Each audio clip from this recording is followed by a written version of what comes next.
Nancy Moore, a 28-year-old accountant at an insurance company, lived what appeared to be an ordinary life. However, on that fateful afternoon, her world was turned upside down. It was 3 p.m. when her husband Jack called her. "Hi, Nancy. Are you working overtime today?" Jack's voice carried an unusual tension that Nancy couldn't ignore. "Are you okay, Jack? What's going on?" Nancy asked, a growing sense of unease settling in. "I'm fine," Jack replied, though his tone suggested otherwise. "I came home early today and wanted to know if you'll be here by 5:30. "No overtime today. Do you want me to leave now, dear?"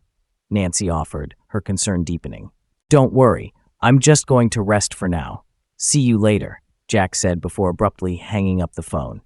Nancy was certain something was bothering him. Determined to find out what was wrong, Nancy went straight to her boss's office.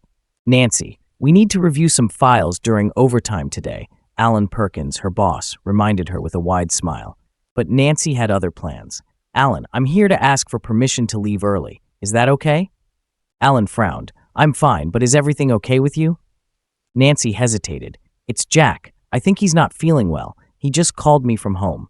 Alan's expression softened. "Do what you need to do, Nancy. We can catch up next time." Nancy nodded in appreciation and headed home, her heart pounding with worry.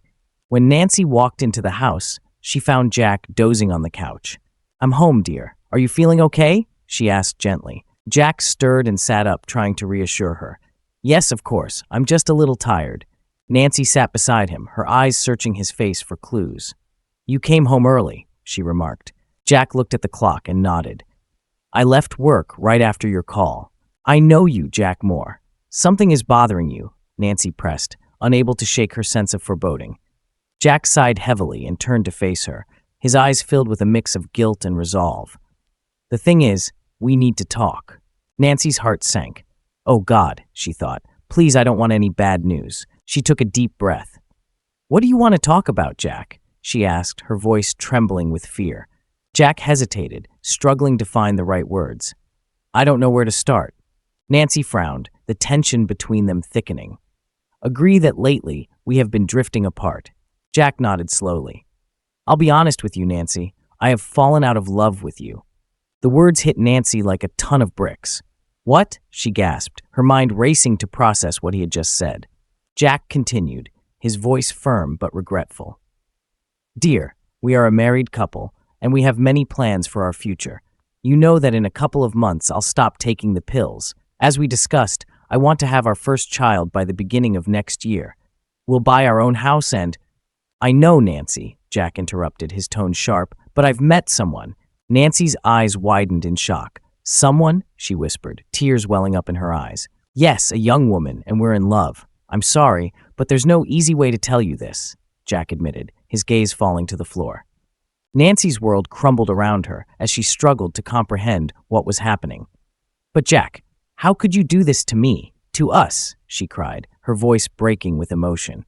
Jack remained silent as Nancy's tears began to flow freely.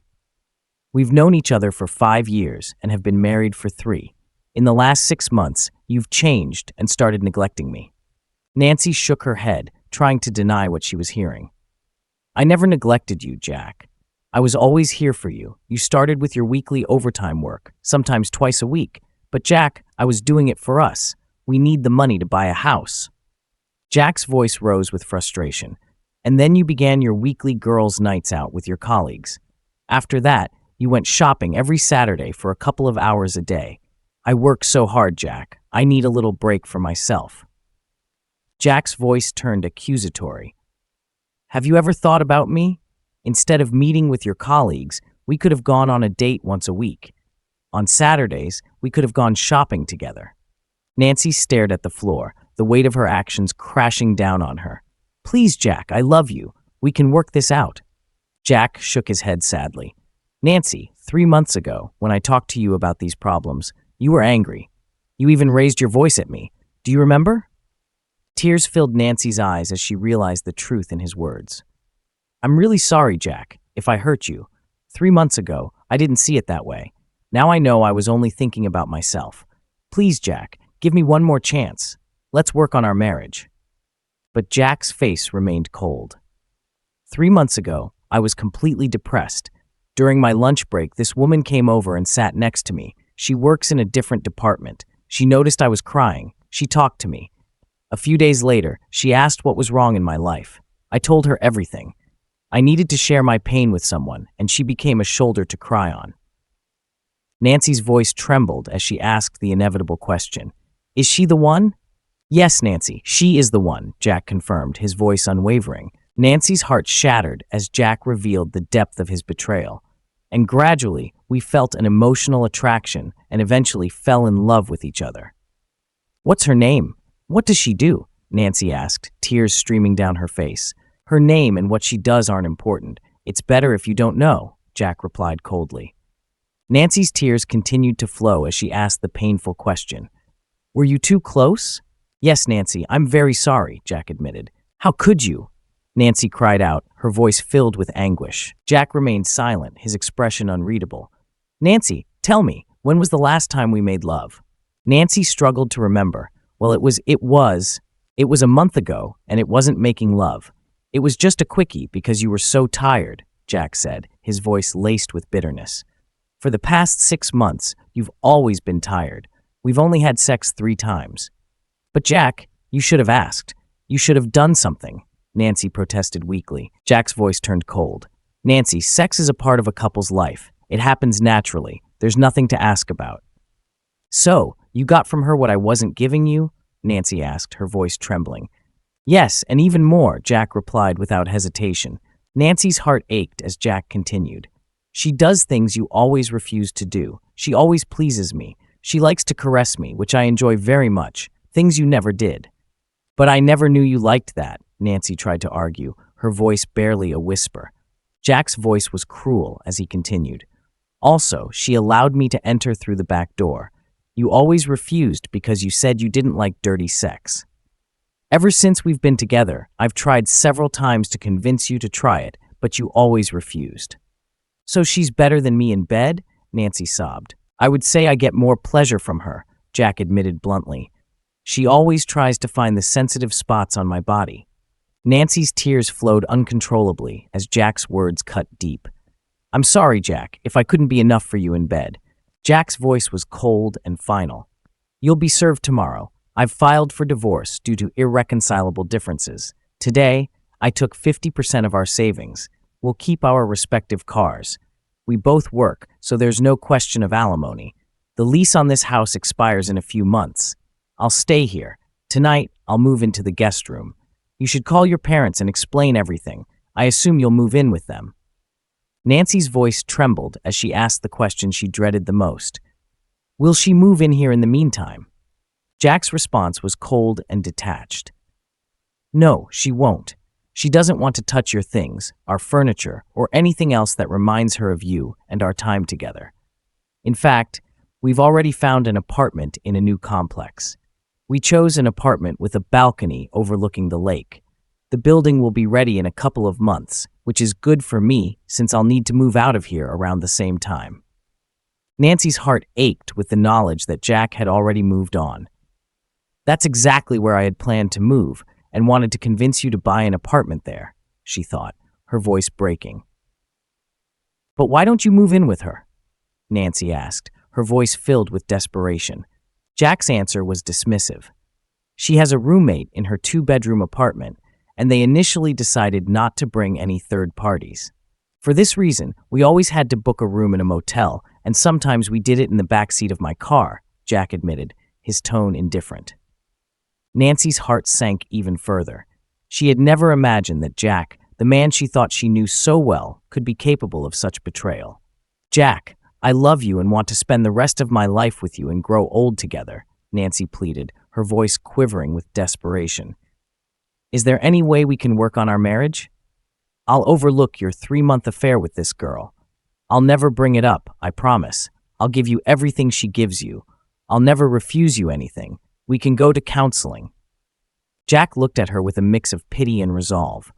Unfortunately, Nancy, I've already made my decision. Nancy's heart shattered at those words, but she wasn't ready to give up. What if I refuse the divorce? I'll fight it. Jack's expression hardened. You'll spend a lot of money on attorney fees, and in the worst case, I'll just leave with her. I'll remain married to you, but I won't live with you. And Nancy's voice trembled as she protested. You can't do that. It's illegal. Jack's response was cold and final. It really isn't. There's no law in this country that can force me to stay here with you. Nancy felt like the ground was crumbling beneath her feet. Jack, don't go, she exclaimed, but it was too late. Later that evening, Nancy called her parents and briefly explained the situation. Half an hour later, they were sitting next to her in the living room, their faces etched with worry and anger. How could he do this to you? John, Nancy's father, was furious. He can't throw away 3 years of marriage just because you didn't take care of him for a few months. Mary, Nancy's mother, was equally outraged. He should have talked to you and worked things out. But Nancy shook her head, tears streaming down her face. It was my fault, Mom, she sobbed. I neglected him, and that pushed him into her arms. John's voice softened as he tried to console his daughter. He needs to understand that you did all this for both of you, and you needed some time for yourself because of your demanding job. Nancy looked up at her father, her eyes filled with regret. I want to talk to him, but I don't know if it will make a difference. Please call him here, John urged, his anger simmering just beneath the surface. No, Dad, he's resting. You can talk to him in a couple of days when you've calmed down, Nancy replied, not wanting to escalate the situation further. Mary placed a comforting hand on Nancy's shoulder. Are you going to pack your things and come with us? We'll help you. But Nancy shook her head, her resolve firm. No, Mom, I'll stay. I'll try to win him back. Her parents exchanged worried glances. Are you sure? They asked in unison. Yes, Nancy replied, her voice barely above a whisper. All right, John said, reluctantly agreeing. We're leaving now, but if anything happens, just call us. Understand? Yes, Dad, Nancy murmured, her heart heavy with sorrow. That night, Nancy went to her room and cried until she fell asleep.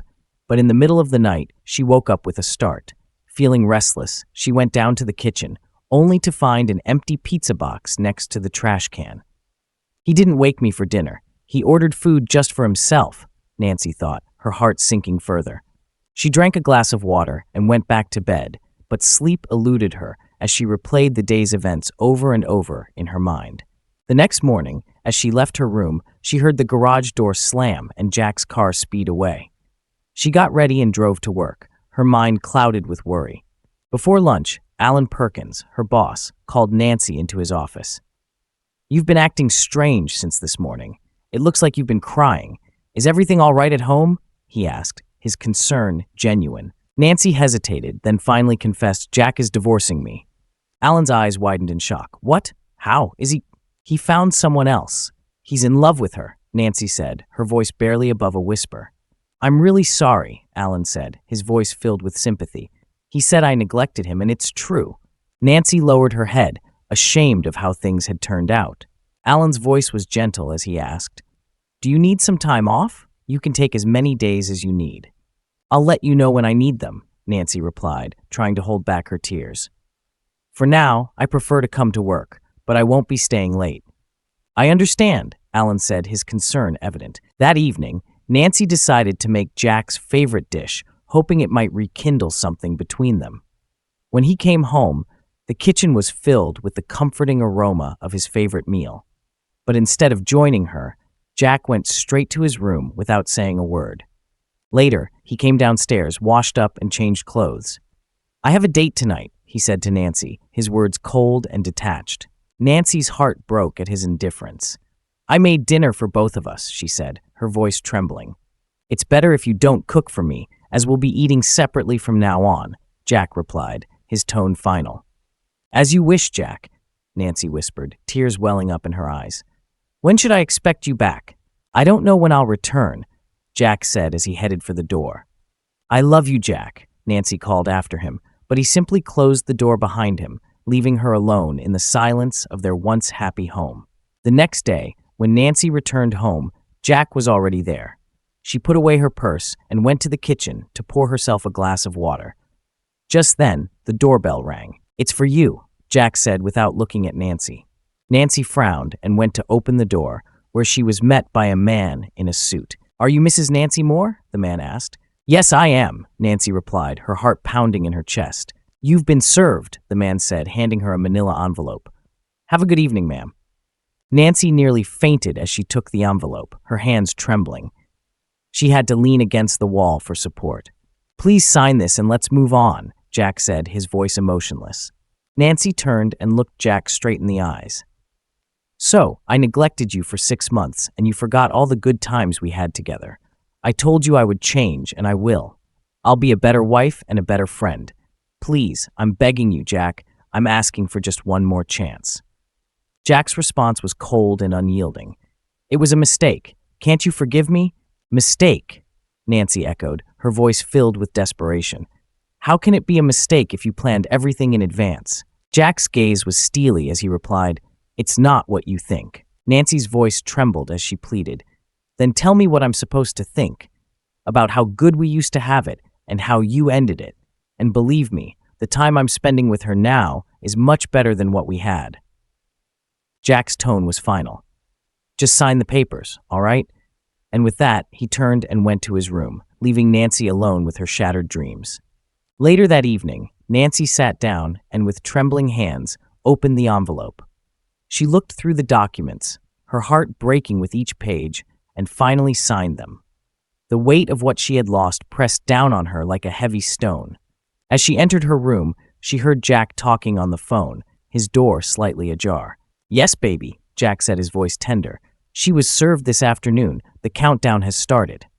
Nancy's heart sank as she listened to the words that confirmed her worst fears. I love you too, honey. You're going to stop taking the pills right now. That's a good idea. We can get married right after the divorce with your baby bump. You'll look fantastic in your wedding dress, Jack continued, his voice filled with excitement. Nancy felt like she was being stabbed in the heart with every word he spoke. What? We'll have sex in your white dress, Jack chuckled. Oh God, you excite me. Nancy went into her room and closed the door behind her, tears streaming down her face. If only I could turn back time, she whispered to herself, her voice filled with regret. The next day, she woke up early, left the signed papers on the kitchen table, and went to work. There, she called her parents and told them about her situation. They asked her to pack her things and leave the house, but she only replied that she would. Later, she told Alan Perkins that she had signed the divorce papers.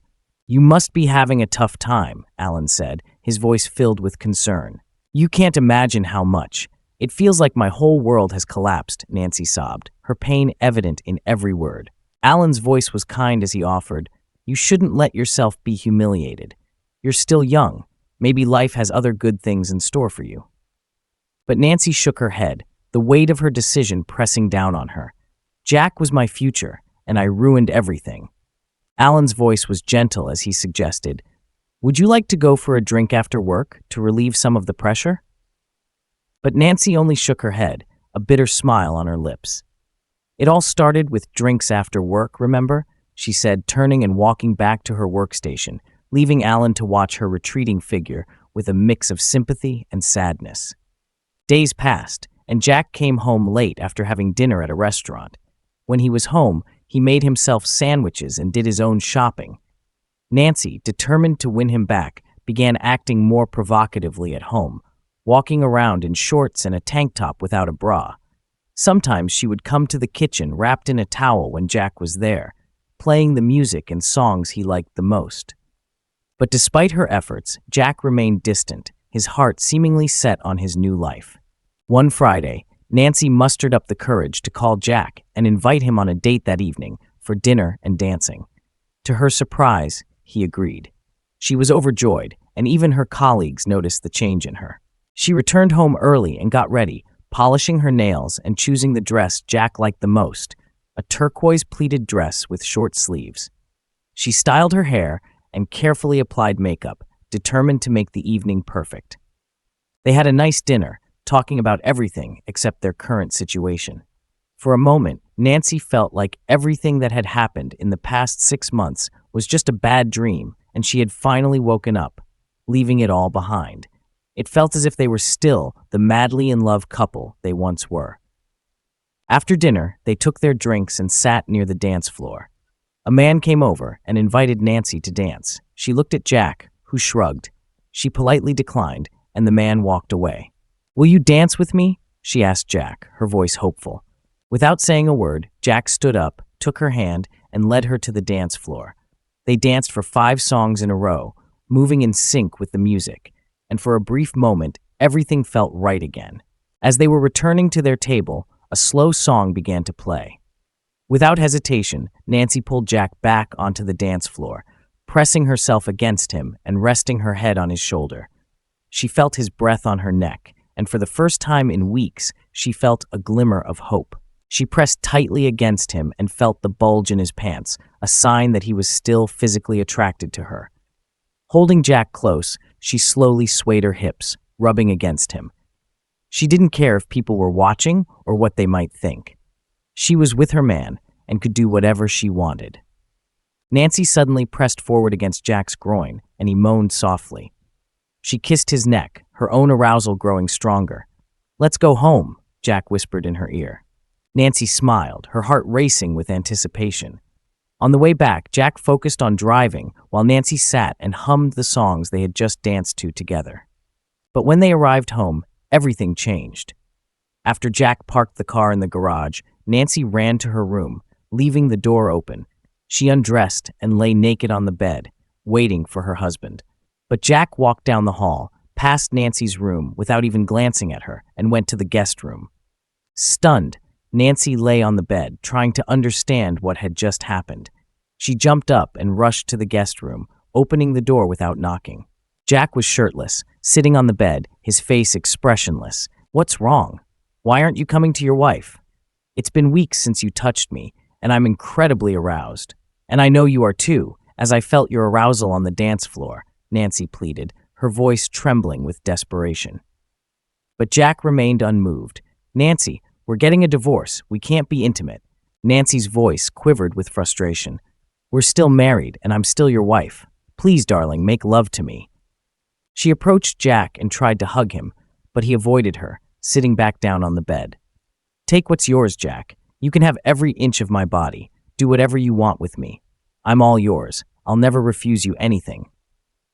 Nancy sat next to him and tried to kiss his lips, but he turned away, and she ended up kissing his cheek. "Please, Jack, don't leave me. Don't divorce me. I love you. I'm only asking for your forgiveness. I know we can work things out. Let's just forget about these silly 6 months as if they never happened. You can do it, Jack, because you don't hate me." Jack's eyes were distant as he replied, "It's a bit late, Nancy." Nancy's voice cracked as she pleaded, "It's never too late, Jack. Your vulnerability led you to someone else. You were susceptible because of the situation I created.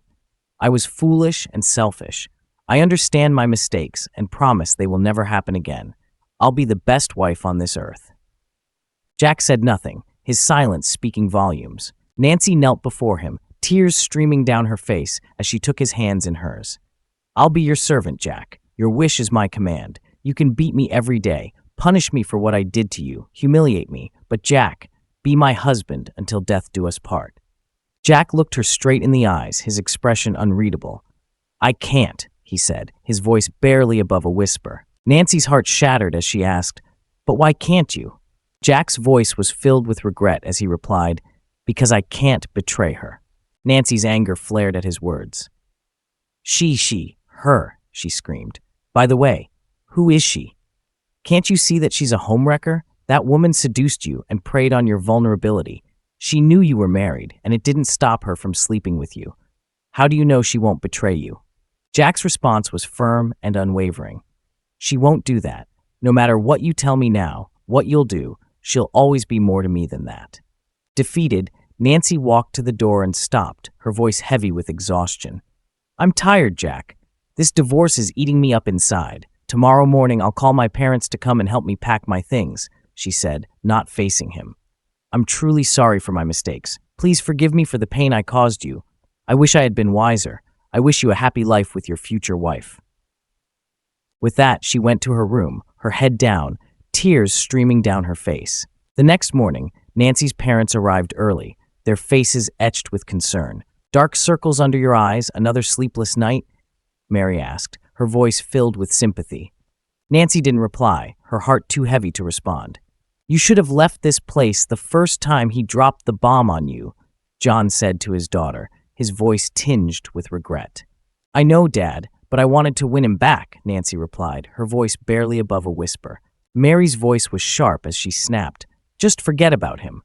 There are plenty of young men who would fall in love with you in an instant." But John wasn't ready to let things go. "I have a few words for that bastard," he growled. "Wake him up." "Just leave him alone. You'll waste your time, Dad," Nancy pleaded, her voice filled with exhaustion.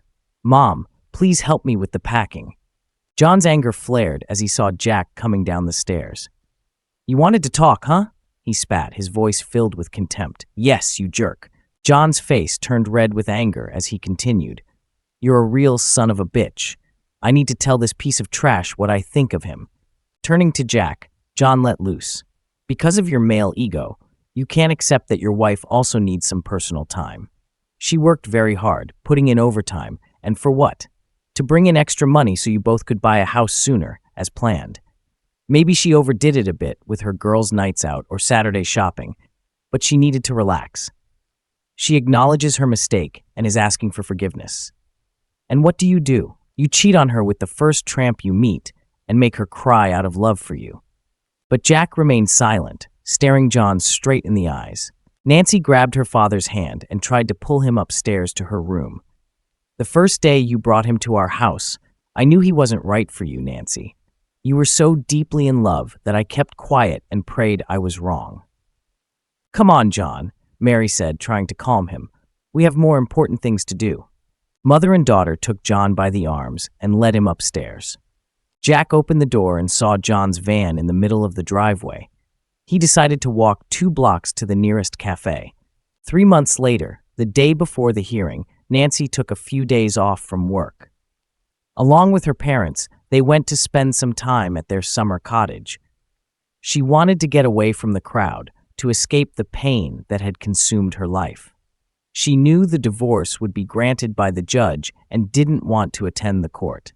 She didn't want to be bothered by friends and colleagues.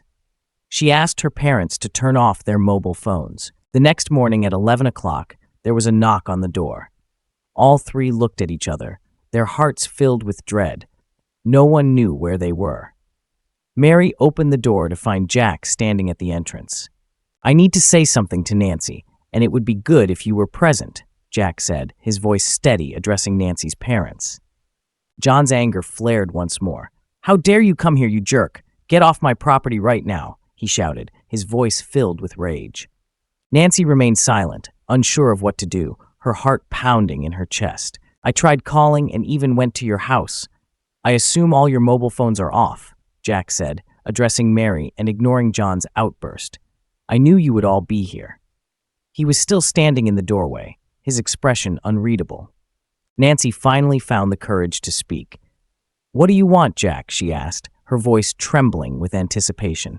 Jack's voice was calm as he delivered the news. "The judge granted the divorce today at 10 in the morning. As of today, we are single." Mary's voice rose in anger. "You came all this way just to tell my daughter that you're single again? Please leave before I break your jaw," she threatened, her eyes blazing with fury. John pointed a finger at Jack, his voice filled with venom. "My daughter has suffered for the last 3 months, and you came here today to drive the final nail in the coffin." Jack's composure slipped as he shouted back, "I suffered for 6 months, and no one ever noticed." Everyone was stunned by Jack's sudden outburst of anger.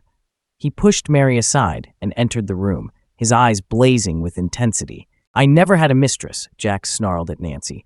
"I never cheated on you, Nancy. It was a setup." Nancy's eyes widened in shock as she gasped, "But why?" She was utterly stunned by Jack's revelation. John and Mary were frozen in place, unable to comprehend what they were hearing. "Why? Can you say the same thing?" Jack asked, his voice dripping with bitterness.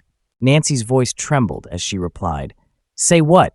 That you never cheated on me." But the truth was too much for Nancy to bear.